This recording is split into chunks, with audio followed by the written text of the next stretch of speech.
For the first time, it seems like the European Union is starting to scream because of anguish with the energy crisis. The EU attacks the US and Norway for blackness, saying you are taking advantage of the war and sending us expensive liquid natural gas, LNG. Some countries, even friendly ones, achieve astronomical prices in some cases. There is growing uneasiness in the ranks of the European Union over the unprecedented profits made by the US and Norway through high liquefied natural gas prices, as they see that after the initial and swift imposition of sanctions on Russia, they are now running out of fuel while some allies fill the coffers. As Euractiv reports, more and more countries are attacking Washington and Oslo, Norway that is, unleashing accusations of a lack of solidarity. The surge in prices due to the energy brawl between the West and Russia has forced the European Union to shift to liquid natural gas, while some countries have long called for the opening of negotiations with Norway. Germany has now joined this dance, which in any case has received several severe criticism for the unilateral policy it follows in dealing with the crisis, but which seems unable to find natural gas in the quantities and prices it needs. Let's remember, Germany is the powerhouse of Europe, and it was the powerhouse because it always had cheap energy from Russia. And now it has no energy whatsoever. And on the recent post I put on my Patreon channel, it only has 2 days of ammunitions in case it has to go to war to protect itself.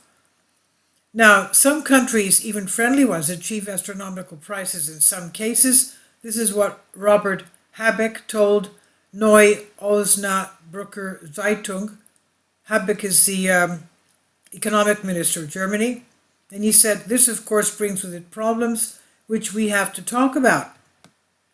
For his part, Green MEP Michael Bloss notes on the website that the natural gas freeze and Russia's strategic war should not weaken us in the European Union. As allies, we should support each other instead of making a big deal about this. Putin's war, the US should offer an LNG price based on last year's level, he said. He also promised common European natural gas prices, describing the measure as the only way for us to be able to assert our power in the market. The draft document of the conclusions of the meeting in Prague is expected, after all, to ask the Commission, the European Commission, to speed up negotiations with partners in order to bring about a price reduction. The technical difficulties. Experts, however, according to the website, warn that a new approach is technically difficult, as these countries, especially the US, will hardly be persuaded to intervene in their own market. It seems impossible, explained Thierry Brosse, a natural gas expert and professor at Sciences Po University. Some are private contracts, and I don't know how you can enforce that if it's not in the contract, he told Euractiv. According to Brosse, it is equally unlikely that Norway will give in to European demands. For Norway, the constitution mandates the government to maximize the hydrocarbon rent, he noted. However, there are some underlying factors that could open the door to a compromise between the EU and the two gas exporting countries. And the possibilities of compromise? A European Union source believes, or rather hopes, that from early 2023, when the European embargo comes into effect, Russia will be forced to look for customers, telling Euractiv that this will mean that Russia will be forced to make concessions in terms of price to attract new customers. I don't believe the EU knows what it's doing, because Russia just goes around and sells to the 2/3 of the world. Asia, China, India, Indonesia, all these areas which hold about 2/3 of the population of the world anyway. So therefore the price is increasing now in order to maximize the profit later, the same source notes. After all, the announcement of OPEC Plus caused outrage in the US, with Biden declaring his disappointment.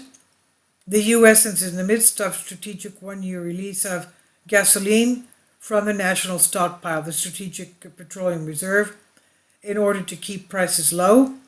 However, observers have noted that the U.S. is unlikely to absorb the shock of output cuts, but only releasing its own stockpiles. At this point, says the German economic minister, the European Union could intervene, as it has done in the past. The U.S. turned to us when oil prices soared, thus tapping into national oil reserves in Europe as well, Habeck explained, adding, I think such solidarity would also be good for holding down gas prices. Now, what will happen to Norway? In the European North, however, they argue that they are finding it difficult to make a profit in such a critical period. There are times when it's not fun to make money, and this is one of them, Norwegian Oil and Energy Minister Terje Asland said since March. The Norwegian government, however, which has become the largest supplier of fossil fuels to the EU, appears extremely reluctant to make any concessions. The Greens say that the country needs the profits of the war because it is itself being hit by the conflict. We cannot continue to be war profiteers, which is becoming more and more shameful day by day. Norway, a small European country, I think it only has 5 million population. I know because my son was there for work for a couple of days last month.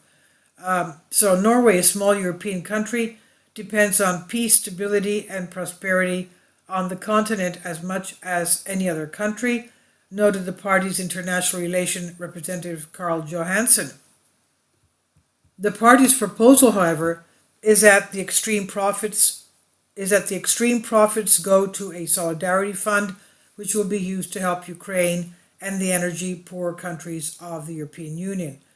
I won't hold my breath. I don't believe they'll do anything like that.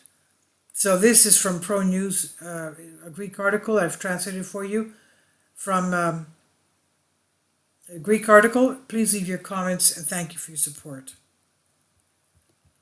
Kindly support my Patreon account. The daily posts are 5 videos daily, and they are totally different from what I have on my YouTube channel. Thank you so much for your support and that you find all my content so interesting. You'll find the Patreon account details in the description box below.